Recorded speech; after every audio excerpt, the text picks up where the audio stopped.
யாருடைய உடம்பிலும் எந்த துணியும் இருக்காதுன்றாங்க ரசூலுல்லாஹி ஸல்லல்லாஹு அலைஹி வஸல்லம் அவர்கள். ஒரு துணி கூட இல்லாமல் விருத்த சேதனை யாரும் ஹத்னா செய்திருக்க மாட்டீர்கள், ஒரு செருப்பை கூட அணிந்திருக்க மாட்டீங்க. அல்லாஹ் உங்களை எப்படி படைத்தானோ, அல்லாஹ் உங்களை இந்த உலகத்தில் எப்படி அனுப்பினானோ அதே மாதிரி நடக்கக்கூடியவர்களாக பெரியவர்களாக ஒரு ஆடையும் இல்லாமல் ஹத்னா செய்யப்படாமல் எதுவுமே இல்லாமல் உங்களை எல்லாம் அல்லாஹ் எழுப்புவான். ஆயிஷா ரலியல்லாஹு அன்ஹா கேட்டார்கள், எல்லோரும் ஒரே திசைக்கு பயணிப்பார்கள்.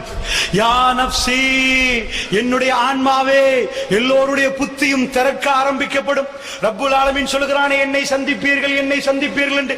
பெருமானார் முகமெல்லாம் சிவந்து போய் பேசினார்களே, மக்களே, அல்லாஹ்வுடைய சன்னிதானம் அதிபயங்கரமானது, அல்லாஹ்வுடைய சன்னிதானம் அதிபயங்கரமானது என்று சொன்னார்களே. அல்லாஹ்வுடைய நல்லடியார்களே, அல்லாஹ்வுடைய தூதர் என்ன சொன்னார்கள்? அல்லாஹ் ரப்புல் ஆலமீன் முதலாக ஒரு மனிதனுக்கு ஆடை அணிவிப்பான். அது யாரு தெரியுமா?